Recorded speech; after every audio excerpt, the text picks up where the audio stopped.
OK, here we go. The first subject is things you wouldn't hear on a property show. So, it's a 2 up, 2 down. It's unusual, but those are the testicles I was born with.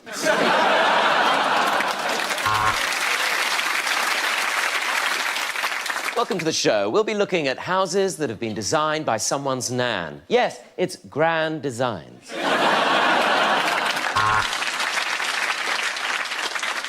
Of course, finding something in London on your budget was very, very difficult. So this property does come with a bit of a commute. Welcome to Stoke.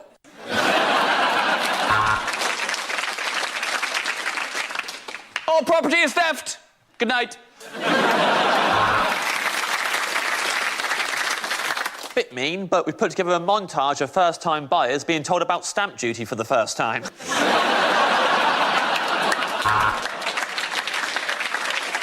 I begged Gary for an extension. He went and got a conservatory. I actually meant a penis enlargement. This week, Bert has bought a yurt. And that sentence alone makes this the most fun show we've ever done. Hi, I'm Kirsty Allsop, and this week I'll be patronising more millennials. You can't have dreams and a second bedroom. Wake up.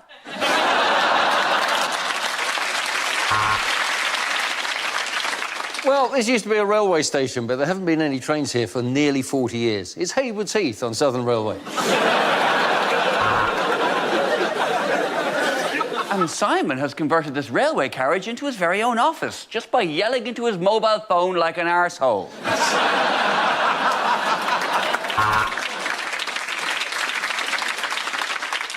This house was built on an ancient burial ground, which is why the episode's been hosted by me, the ghost of a hunchback Victorian boy trying to explain fixed-rate mortgages. Now, this next property is about £50,000 over Philip and Susan's budget. Luckily, though, Philip's grandmother has just died.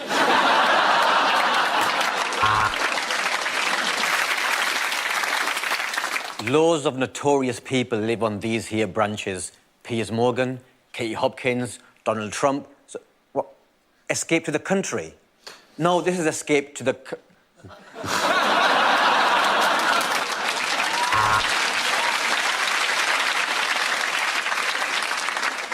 So, if you want to brighten up your kitchen, turn the light on.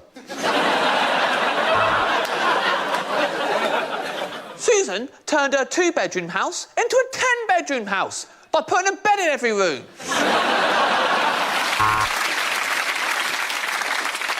I'm Danny Dyer. Welcome to Let's Do This Gaff Up. Well, there you go. Immediately, you can see how much roomier it looks without the old lady and the oxygen cylinders. OK, here we go. The first subject is unlikely things to hear on a property show. 6 months in, and Mike has fallen out with the builder. There was no window there, and neither of them noticed. With violence and strong language from the very beginning, it's a place in the Sunderland. Yes, it is north-facing, but on the plus side, it's a caravan, so you can just turn it round.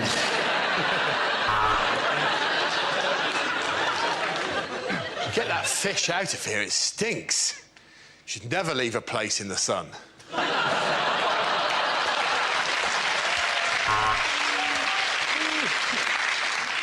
We've just 1 hour while Gina's at the shops to improve her flat in Luton. We're setting it on fire and moving it to Oxford. Well, it's another setback. This time, the structure is damaged. And for the first time, I'm asking myself, will the Death Star ever be finished?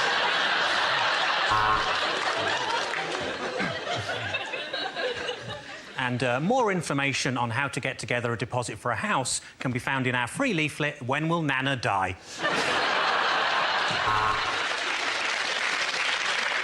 So, you bought it at auction for £100,000, but what exactly are you going to do with Middlesbrough?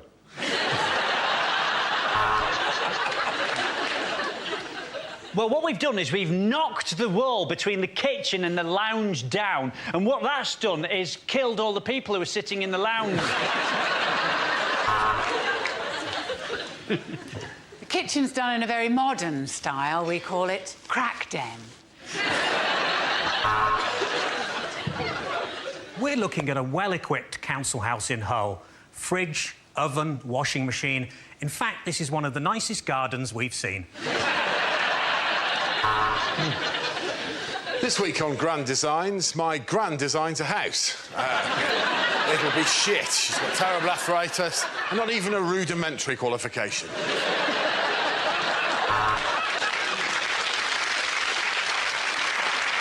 3 coats of varnish and a new rug, and Brucey is ready for his next show.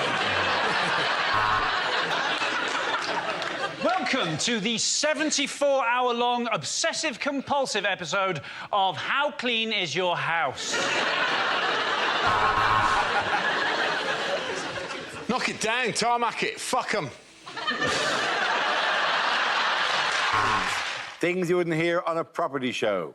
So, as you can see, she's a bit of a fixer-upper. She needs a lot of work done, but she wants to buy a house with me, so we're looking for a new build. Well, it's all about location, location, location. And this is a shithole, shithole, shithole. We're here in Calais with Ahmed and Khadija for a special episode of Escape into the Country. So basically what we've done here is we've put Nick Knowles in a cupboard and bricked it up.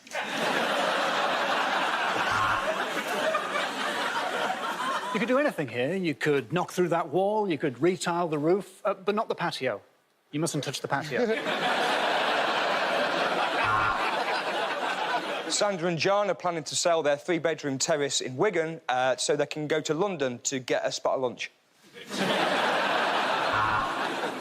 John and Jules have knocked through from their bedroom into the room next door. They didn't mean to, but that's Viagra for you. Whoa, whoa, whoa, when I said you should knock one out, I meant one of the walls.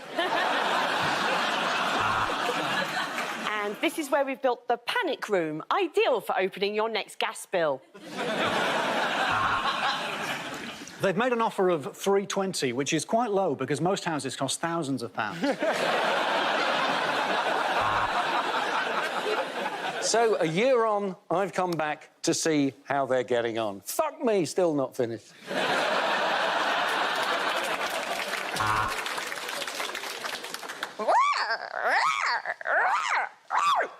Oh, you're right, it is big enough.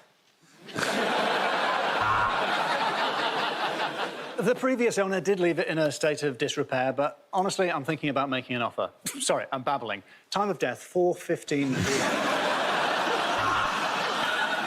Welcome to the new show where we help millennials to buy their first ever property. Yes, this is Hitman for your gran. Old-fashioned and some jaw-dropping views. We won't be inviting Kirsty Allsop on Question Time again. Hi, I'm a public school twat walking towards the camera.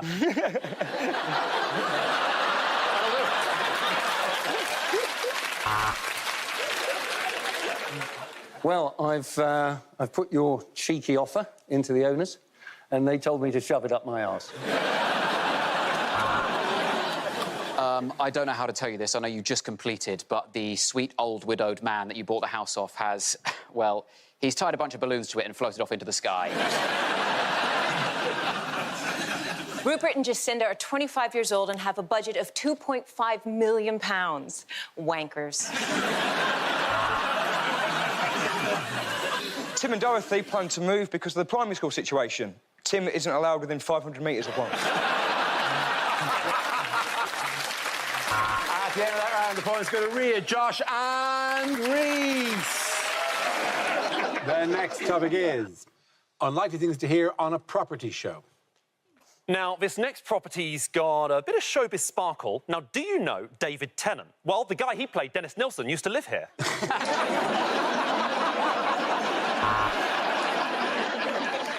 Now, an excellent way to check if it is a load-bearing wall is to knock it down and see what happens.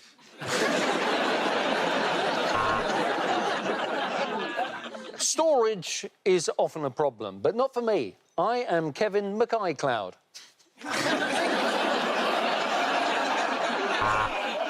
And of course, you've got the extra room, you know, thinking about the longer term, if you want to get married and have babies, if, you know, that's something you're interested in.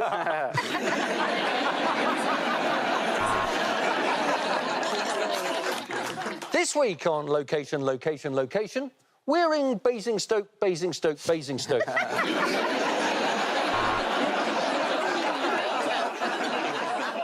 Next up on BBC London, we've got Escape to the Country. And on BBC Somerset, it's Defend the Village from Towny Buggers. Now, this clever couple swapped their tiny one-bed for a south-facing, detached 426-bed by simply moving to Benson's for Beds. Now, we have had a couple of issues with the garden. We've managed to clear away most of the Japanese knotweed, but I don't know how familiar you are with quicksand. After this millennial couple stopped buying posh lattes for an entire year, they had saved enough money for one massive latte. And there's also the option of a fire in the living room if you need the insurance money. Well, I asked the vendor what he thought of your offer, and he told me to shove it up your arse.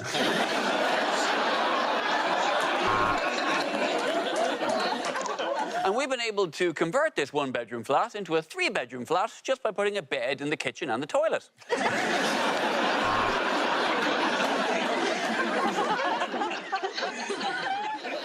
I see you've put a cellar on your must-haves. Is that because you're alcoholics or perverts? John has always wanted to convert a lighthouse, but the project has been on and off for years. Get out! Get out!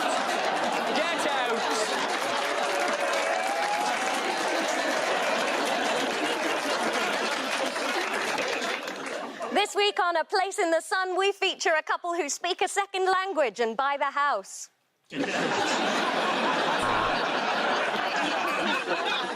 Now, you said you wanted to be near a school. How many little ones do you have? OK, how many are you expecting to have? I'm going to have to call the police, sir.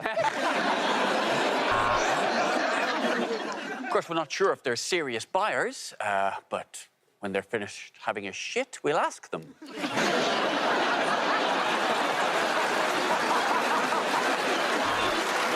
At the end of that round, the points go to Ed, Sub and Glenn.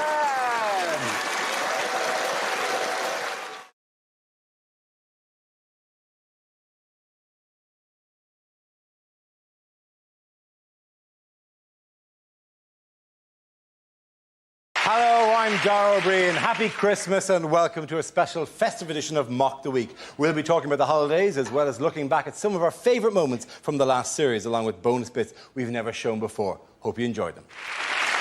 We start with a round called If This Is the Answer, What Is the Question? On the board are 6 categories. Fred, which category would you like? World News, please, Dara. OK, your category is World News. The answer is 1/5. What's the question? Is this what fraction of the Jackson 5 might miss the Christmas party?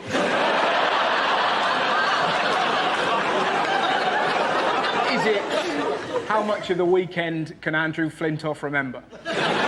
Is it how much of French and Saunders is Saunders? Is it what proportion of Enid Blyton's The Famous Five can lick their own testicles? Is it England's only dwarf king was called Henry the what?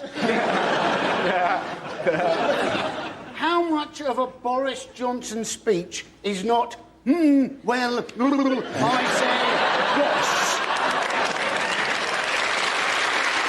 say, Is it how does Jamie Oliver pronounce one fish? Is it how much of Wikipedia is true? I'll tell you, on that... Actually, I won't mention that on telly. What does it say about you? Go on, what does it say about you? No, go on. It says, somebody's written, I was once kicked out of a zoo for punching a monkey, and then somebody underneath has put correction, he spanked the monkey. That's hard. I didn't do either. Didn't do either. In my bit on a trivia about me, it says I once aided the RSPCA in saving a goose from a tile shop. I don't remember the event. It's incredibly specific. What's the point of Wikipedia if people just write it themselves? I think every Wikipedia entry should have to start with "I reckon." Probably. Yeah. Do you know On what? the balance Somebody of else. I've just remembered another. This is a creepy thing that somebody put on my Wikipedia. They said of me, he looks like the kind of straight bloke that would be quite good at gay sex. I'll be honest, when I read that, I did go get in. But he went on to say, but he looks like he'd cry afterwards. So there's part of me now that wants to find a gay man to test the theory. So if there's any out there, bring it. I suspect there will be a few out there. Yeah.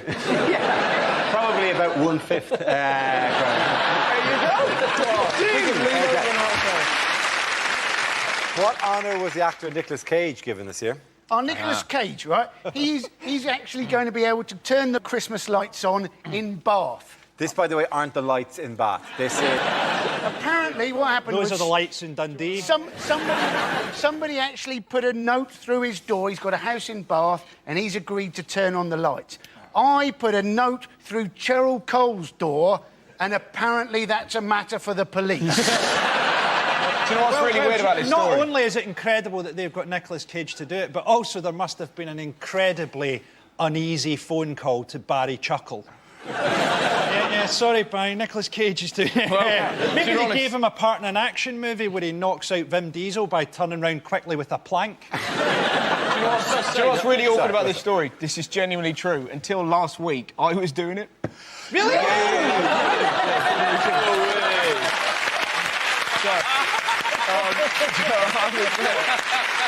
was there. Yeah. And then from nowhere, Cage has just jumped. It's funny. All my relatives like, do you want us to sort him out? No, I don't want you to sort him out. Because we'll go around there and mess him up. Don't mess him up. Because you were originally up for the part in Face Off as well, weren't you? And what's really funny about it is the lady that posted the letter through the door is the exact lady that went, oh, we'd love you to do it. You'd be great. And then I read in the paper without even telling me, the big Nicholas... You bitch. About 10 years ago, I switched on the Christmas lights in Kidderminster. Wow! And because I've been rude. There are Christmas lights in Kidderminster. Yeah. Were you asked to do this? Yeah, because I've been rude. He's been there again! We hit Bruce Willis! We've been rude about Kidderminster on television. Got a letter from the Kidderminster Tourist Board or whatever saying, would you come and switch on the Christmas lights? So you think, oh, that'd be great, I'd love to do that. But you don't actually do it. Because what they do is they give you one of those enormous pretend switches, right? And you have to kind of go like this on a balcony to a crowd below, and you kind of go, I'm going to press the thing now. And you press it, and as you press it, a bloke in a room behind turns on a switch. So you're not doing it. So hang on a minute, so that bloke's going to be me. I'm going to be the Yeah. So you were asked to do it because you were rude about Because I was Kidderminster. rude about Kidderminster. I also did a joke once about Wolverhampton and got invited on a tour of Wolverhampton. I'm thinking bigger than that. If I slag off Jessica Alba, do I get a tour of Jessica Alba?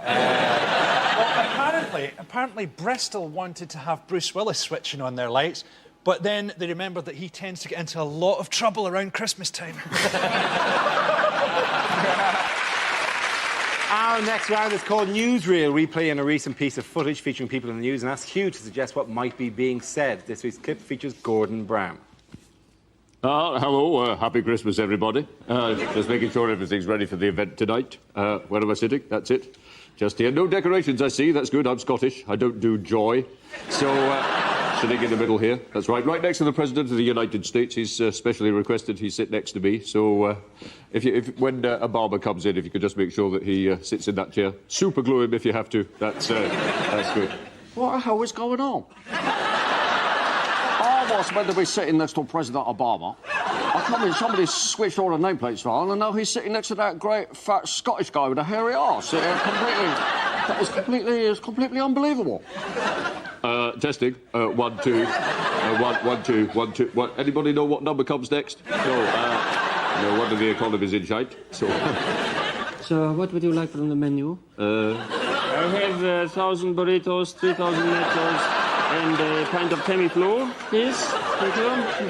So, let's get on with the main event. Let's get on with the first round of this, the annual G20 Leaders Christmas Quiz. Question set by Great Britain. In front of you, you should find a picture round and an anagram round. But to get things going, we'll do world news.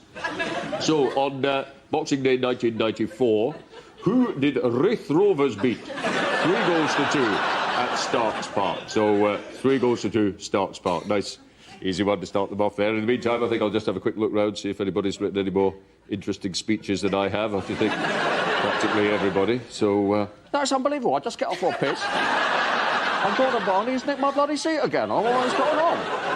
Good news. I've just told Manchester City to bid 300 million for Bobby Charlton. Yes, Mr. Putin, he did what? They voted for Norway in Eurovision. Leave it with me. Kill him. Hey, Obama, when you come to Australia, don't think you're going to play with my didgeridoo. So, go on, Brian. Tell him the joke. Go on, he would love to hear a joke. He loves jokes.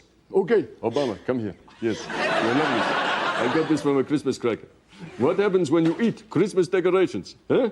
You get tinselitis. I don't believe it. He nicked my bloody chair. I was sitting there, he just come on, he nicked my bloody chair. It's unbelievable.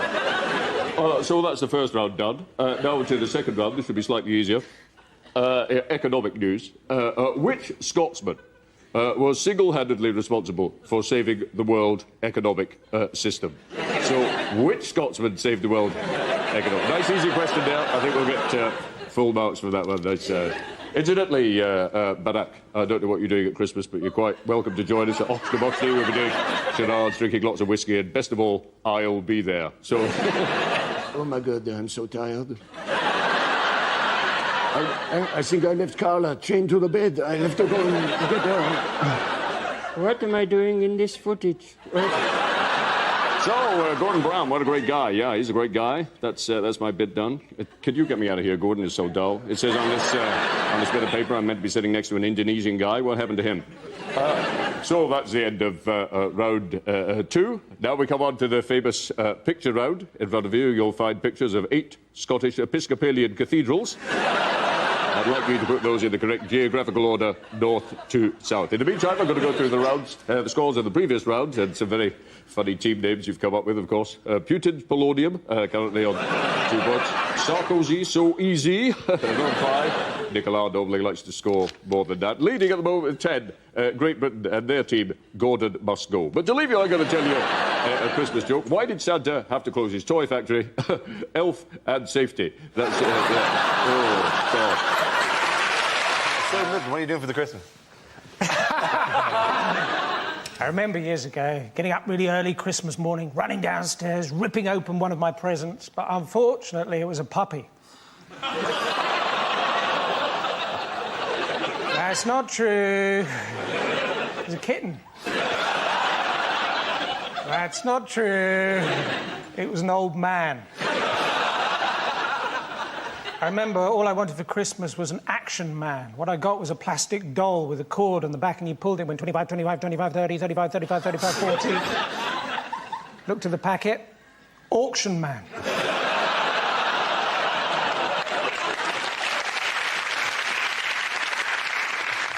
I don't know about you, I often feel like Joseph at the inn in Bethlehem, holding a crib of straw and saying, no, I wanted to see the manager.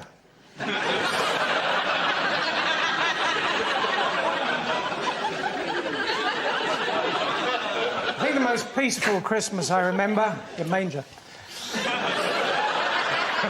I think the most peaceful Christmas I remember was when my mother mistakenly covered the cake with tomazepam.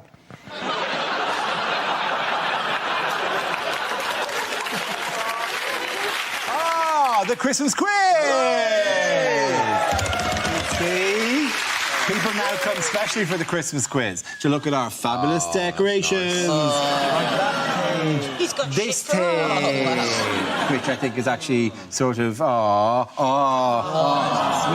And then, for no particular reason, a squirrel. A squirrel with tinsel on him, which is not in any way a festive Donald animal. Trump's hair at the back. And then this, a genuine, you can purchase this, which is a glistening owl with antlers on. You know, this costs like £4.50 or something in a shop. Is this your audition for QVC? Anyway, so that's, you know, hey. OK, here's a Christmas quiz, right? In which there'll be quizzes and questions. What makes the traditional British Christmas dinner unique? Turkey. What? Sprouts. No. What is it about it that actually... Racism. No, not unique. It's an achievement. Not racism. You can't say that for every question, Nick. So what makes a British Christmas dinner outstanding? Why did you ask it again without mumbling? I'm sorry, my face is full of your shitty lemon meringue pie. It is quite tart. It will. It'll... Oh, it didn't fall apart. Bravo. OK, why is the British Christmas dinner outstanding? Is it considered the unhealthiest or something? Very close. Yeah, it is the most fatty. It is the unhealthiest in Europe. A typical Christmas dinner in this country contains 3,289 calories, 70 grams of fat, 210 grams of carbohydrates. The second most calorific Christmas dinner in the world. Who's the most calorific? Take a wild fucking guess. Oh, put him down, Camilla. I'm sorry she's insatiable. Anyway, I meant to give you this. I don't know why. I don't care. Oh, look at this. This is lovely. This is like a lovely Christmas present. Goodness, my voice is even lower than normal. I wonder if they have any strepsils. By the way, I have already paid for this. I'm not walking off with it. Oh, for goodness sake, Camilla, put them down. It's a compulsion. We haven't got any money. Oh, no, please, if you could just pop them in the bag, that'd be thank you so much. Lovely, thank you. Just a quick word in your shell-like, Your Royal Highness. That is, in fact, the fourth carrier bag your wife has filled with Christmas goodies. So far, she hasn't paid us for any of them. It's a charity event. Well, don't worry, I'll just write you a pretend IOU. I normally prefer to play the way I handle my relationship with my mother. Contactless. You take your hat off and you bow. That's what you do. Hat off, bow. It may be Christmas, but I'm still the Prince of Wales. Yes. Oh, look at these. This is lovely. Would you give me a small furry aviator? Could I have one, please? No. Miserable wanker. Hello, Camilla. We got all the goods you asked us to obtain for you. That's lovely. Are they all here? Oh, what a lovely puppy. Could I have the puppy? Look at these dogs. What lovely dogs. Could I have the dogs? Well done, you did it! What do you want for Christmas this year? I don't know. I don't want anything for Christmas. Hand drop off an elf.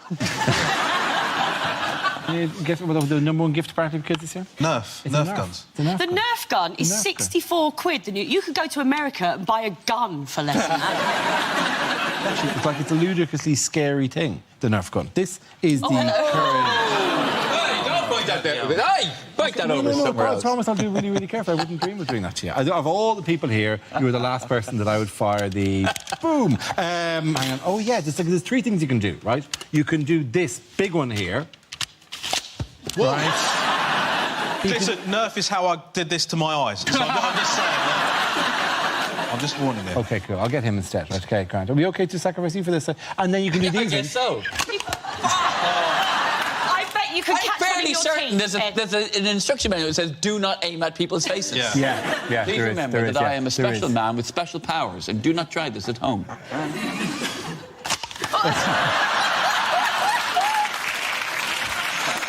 How far will it get? How far do you think it'll get? I don't know, but if he hits any of you, sue the shit out of you. All the money they're saving on Bake Off now can go to you. Can you get to the back? I mean, because this is... I feel it can be unnecessarily powerful, this thing. Yeah. OK, so let's decide Yes, the back. I certainly feel that. Yeah. Whoa! Well done.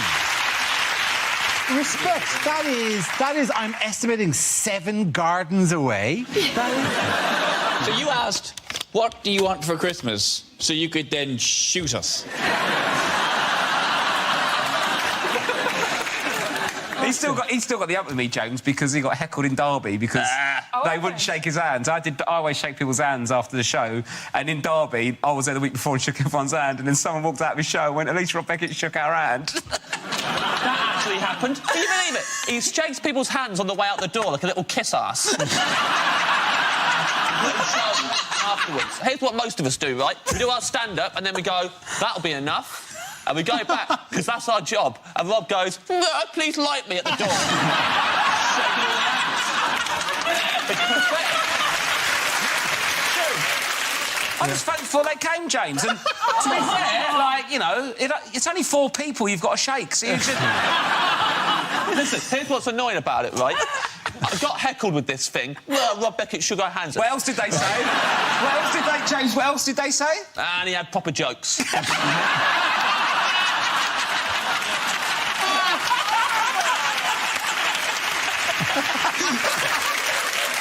So then I was like, right, for a joke then at the end, I said good night, and then I legged it downstairs to the door, and I shook all their hands on the way. I was like, however, yeah, 4 of them, but like, shaking all of their hands. And when the last one went out, and it was clearly a joke that I was doing to make fun of Rob, and the last one went out, and the venue manager came up to me and went, thanks for doing that, it really means a lot to him, and people take the time to shake their hands. I was like, that was a joke!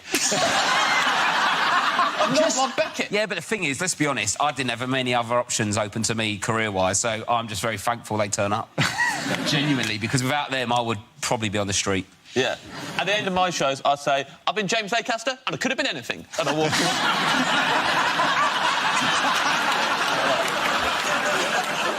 Why would you want to be given clothes as a Christmas present in Iceland? Because it's really cold. It's freezing there. It's a land of ice, Dara!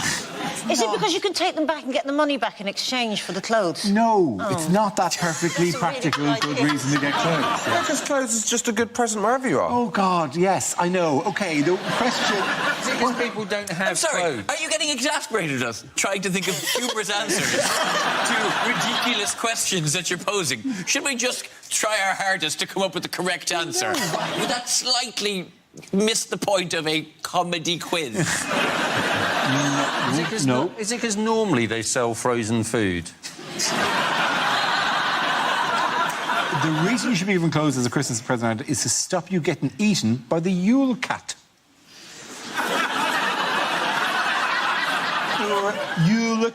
Yule Kuterin. Tell you what, I wonder why you didn't get the QI presenting job. There's got to be one show you don't present, hasn't There has to be, yeah. What might you expect to eat at Christmas in Japan? Food. Yes. Sushi. No. Sashimi. No. Don't just name all Japanese things you can think of. Wagamamas. No. A bucket of... Eels. No. Turkey. That's not a clue. It's a really good clue. A bucket Fried chicken. Of fried chicken. Is it fried chicken? It's fried chicken, Nish. Not just any fried chicken. Kentucky Fried Chicken. Fried chicken. Since 1974, KFC has marketed itself in Japan as a Christmas food. Oh, very clever. With the advertising phrase, Kentucky for Christmas. That's... Look. I beg your pardon.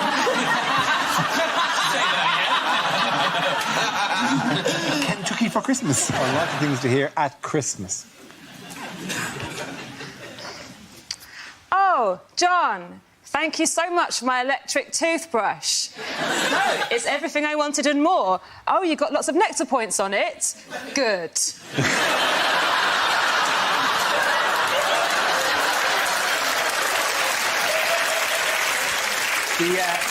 Do the fork and take a pew. This might run for a while. Yeah. Oh, Sarah. A holiday to Barbados? That's going to help in the fight against plaque.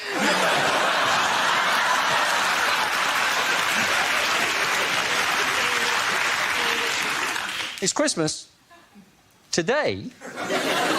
Are you sure? The shops have kept that very quiet.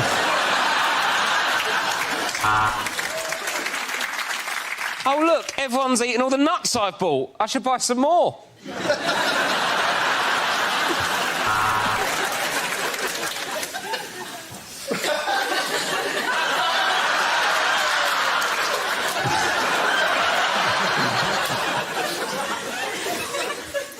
Leg or breast? I'd really rather you just put your clothes back on, Graham. I'd just like to reassure everyone that the sponsorship deal will have no effect on this year's nativity. Now, Joseph, if you could just pop Jesus in the Pret manger.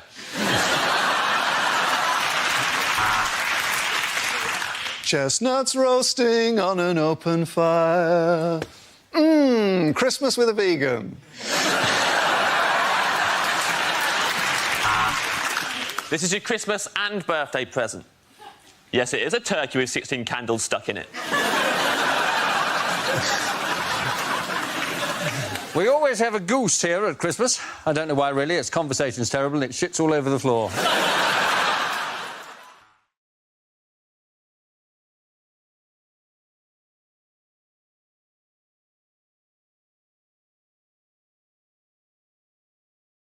The next topic is teaching. Who wants to come in on that?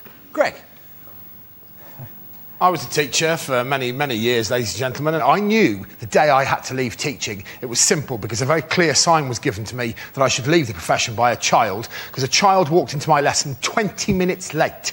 I was a very strict teacher. I was livid, yeah? I was almost as mad as if that child had been running in the school corridor, right? I thought, I am having this little bastard. I am having this. So I gave him my most ruthless teacher stare when he walked in, something like... Maybe not that sexually aggressive.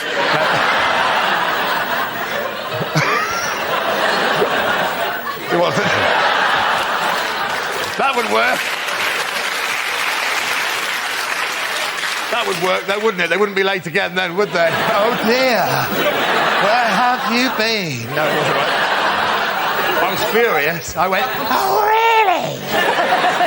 Oh, really? And I could see that child didn't give a shit, right? And I thought, oh, no, this is the end of my teaching career. And I went, where have you been? And he went, yeah, sorry, sir. I went, really? Are you?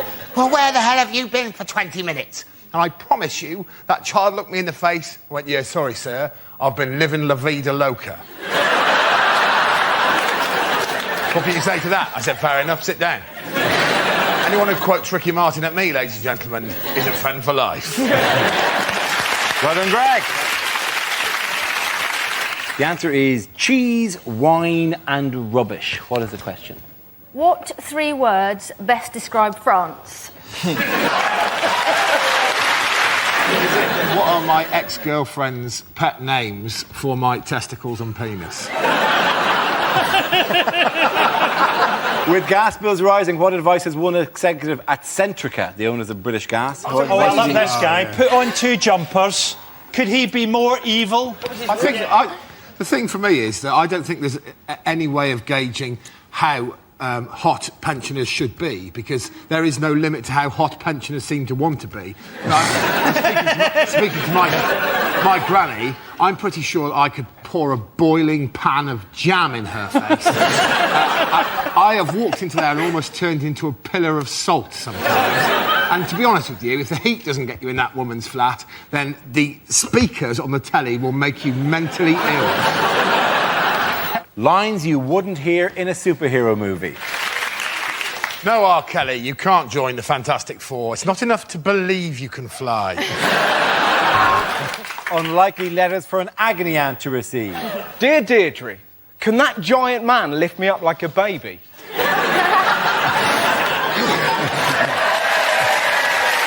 bet your ass you can. Dear Auntie, my testicles are the size of space hoppers. I don't need any advice. I just wanted to tell someone. The topic is the human body.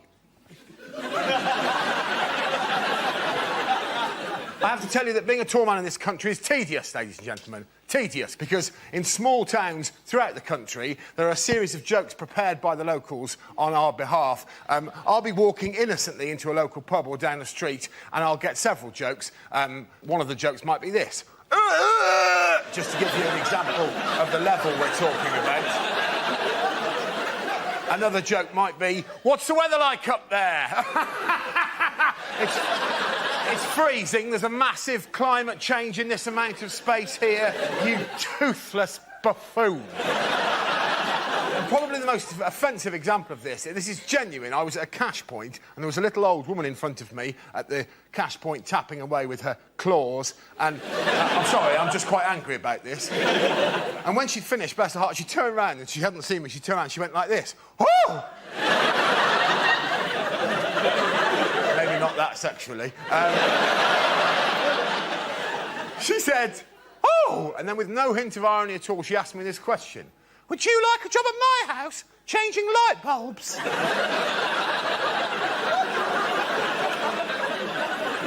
No.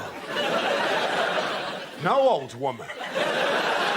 I have plans of my own. Now, get out of the way of the cash point. 20 minutes is long enough for you to have worked out that that's a Tesco club card. Thank you very much, Greg. Science, please. OK, science is the category. The answer is 40 years. What's the question? What is the average waiting time at Glasgow A&E on a Friday night? Deleted lines from a fantasy film. This will never work, Frodo.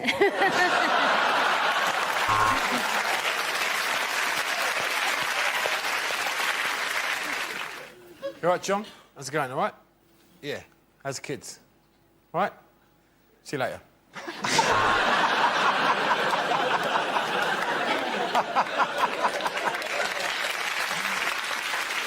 Things you don't want to hear from your flatmate. I'd give it 10 minutes in the toilet if I were you. That one could talk. Only if you found out that his charming Spanish wife sold salad would his popularity have been any lower. I think if two Labour MPs find themselves against each other, they should combine, like the Transformers, to make one super MP and destroy all of the Liberals forever. There's something in that plan. Maybe slightly more working out than that. It's the 1 year anniversary of the coalition. Yes. At this point, I bet David forgot. I bet Nick was ringing out going, so where are you taking me? We know where he's taking you. And how roughly. I agree. Cameron is constantly going on about the strength of the union and how strong they are. I think they should be made to kiss in public. That's what we used to do at primary school. If people said they liked each other, we made them kiss. By the way, was this during your career as a pupil or during your later career as a teacher? It was a prison. It was a prison school, I was at. OK.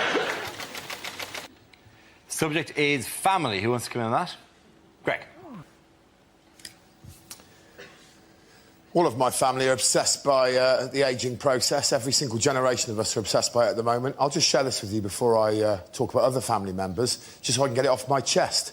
I was visiting my parents last week, and an old family friend came up to us in the street and said to my mum, "Hello, Pauline, how are you?" She said, "I'm all right, thanks, Kath, how are you?" And then she looked up at me and she said, "Hello, Bob, how are you?" Bob is my dad. He is 75 years of age. All of us are obsessed with it. All of us are obsessed with ageing in our family. Even my nan. My nan is doing her best to hold off the years. She puts a pound of face cream on every single morning, you know, and there's not a face cream on the market that works, ladies and gentlemen. I know that because of my nan, because she's a lovely woman, but she's religiously applied this stuff, and with the best will in the world, her face is ruined.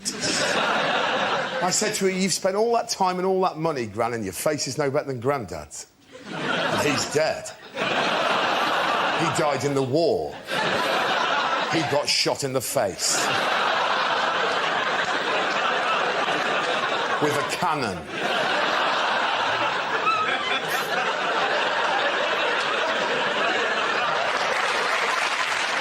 Is it how many doors do a Jehovah's Witness have to knock on before someone lets them in? Is it what rhymes with 500 million?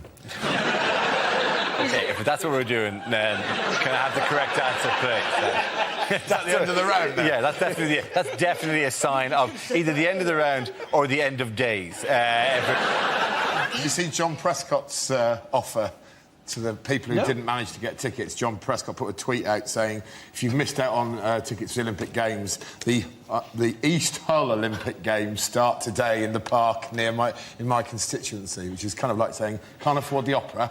Well, there's a tramp at the bottom of my road. Yes, he whistles my way. Greg, why are you following John Prescott on Twitter? Private reasons. What? I had a haircut in Turkey and they set fire to my ear hair.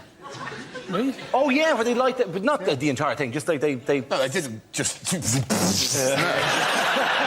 Paraffin all over.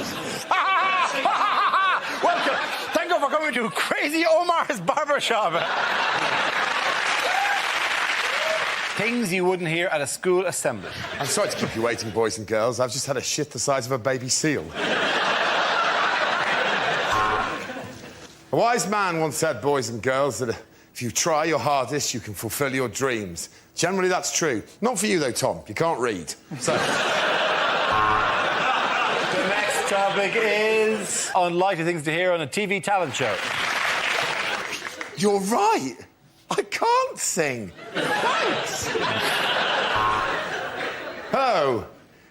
Where's my double act partner? Oh, he's in here.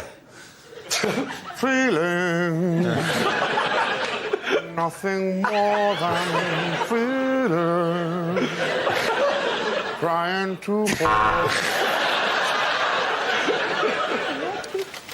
The first subject is fatherhood. Who wants to come in on that? Greg.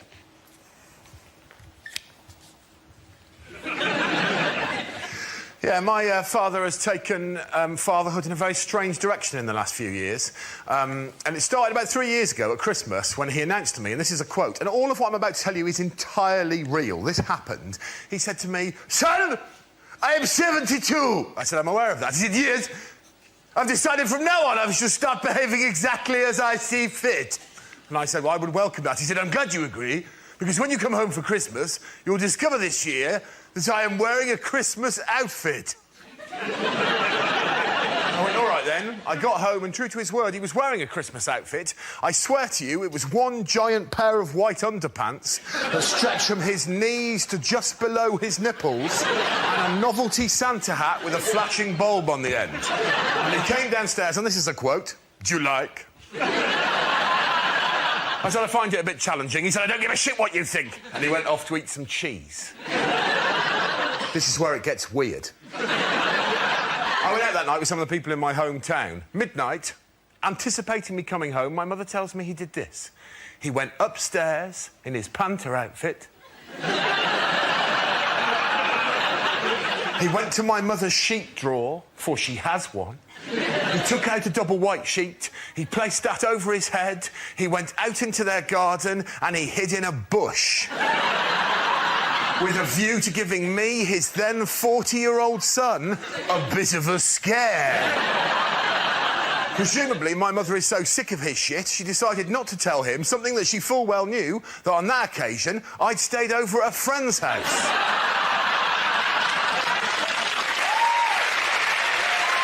It's not strictly relevant, but I went out with a Greek girl once. I can't imagine how this wouldn't be relevant to discussion of their economy. Did you not have much money, Greg? Yeah. I'm just throwing it in.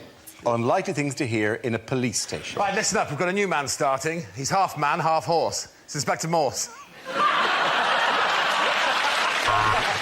Right, listen up. There's a giant fly attacking the station. I've called the SWAT team. Unlikely things to hear in a science documentary. And as the sperm swim towards the eggs, it's hard not to think that I've ruined this fried breakfast. I was in the bank the other day, this is absolute truth, and a man had a shit on the floor.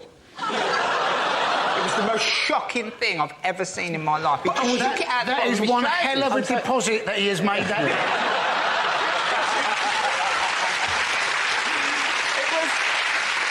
He probably normally does all of his banking on the internet, but he couldn't log on that day.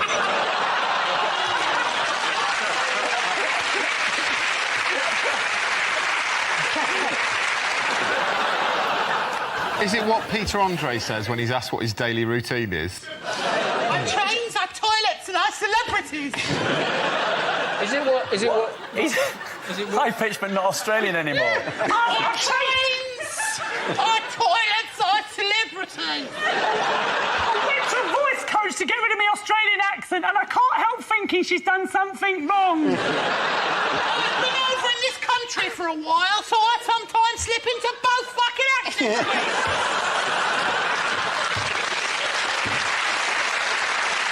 Our trains got them a six-pack.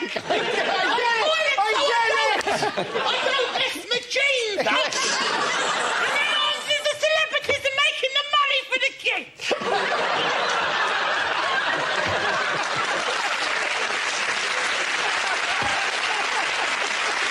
On the Peter Andre thing.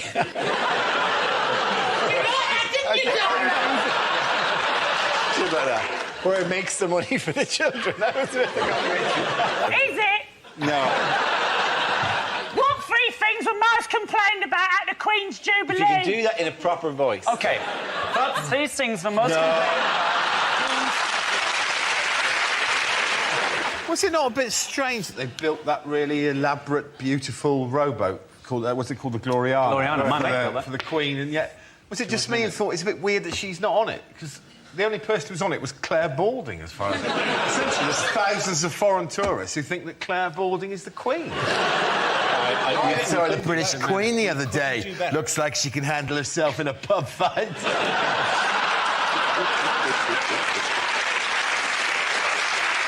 Unlikely things to hear at an awards ceremony. And predictably, for the 50th year running, the Rear of the Year has been won by the same man. Come on up, Chris. It's a Chris Rea joke.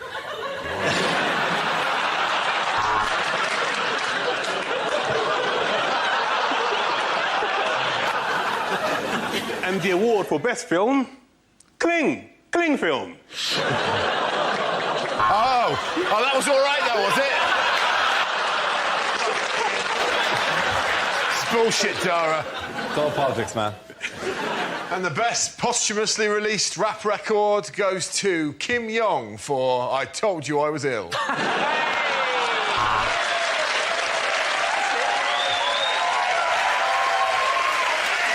late. Too late. And the winner of Rear of the Year goes to Chris Rea.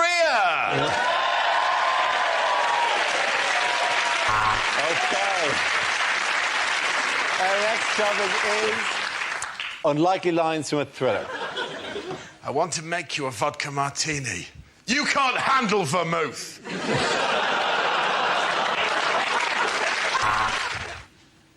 I would like to gently lift your horse's foot.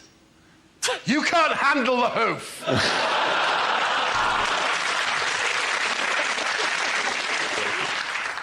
And as his eyes gradually became accustomed to the shadowy darkness, he realised he was not alone in that room. Who is it? It's me, Peter Andre! People make an awful lot about the pressure that kids are under, and I suppose they are, but speaking as an ex-teacher, when it comes to exam time, there's far worse pressure on the teachers, because you have to spend sometimes 4 or 5 hours in those halls just walking up and down, and it's a recipe for insanity. I had no choice when I was teaching but to invent a game called Compile. It was just to see who could walk up and down the aisle the campest.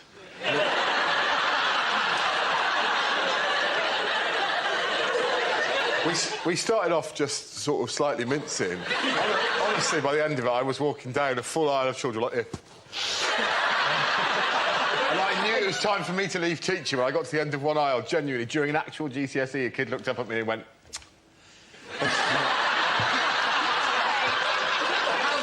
So were you essentially voguing your way? I'm not exaggerating. By the end of it, I was like... The thing is, they want to make the exams harder, don't they? You know, but surely they're hard enough already if your teacher is walking up and down, camping it up. Oh, no, I'm still qualified, technically. We'll have to cut this bit out. Really, Is that your safety net? Yeah. Oh, that's really sweet. Do you think anybody, having seen you in betweeners, anybody's ever going to Well, you've always got a trade. I'll tell you what, I was in an exam when I was at school. My mate at the back of the hall went... we were all waiting to leave. Someone at the back of the hall went... Bow. And Mr Mearden, the exam invigilator, went... and then someone else went... Bow. And then... Bow. From different parts of the hall. And it led to my favourite sentence I've ever heard come out of an adult's mouth, which was, all right, no one leaves until the meowing stops. Unlikely things to hear on a property show. Get that fish out of here, it stinks. You should never leave a place in the sun.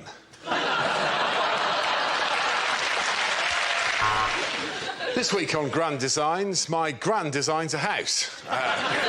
It'll be shit. She's got terrible arthritis and not even a rudimentary qualification. Knock it down, tarmac it, fuck 'em.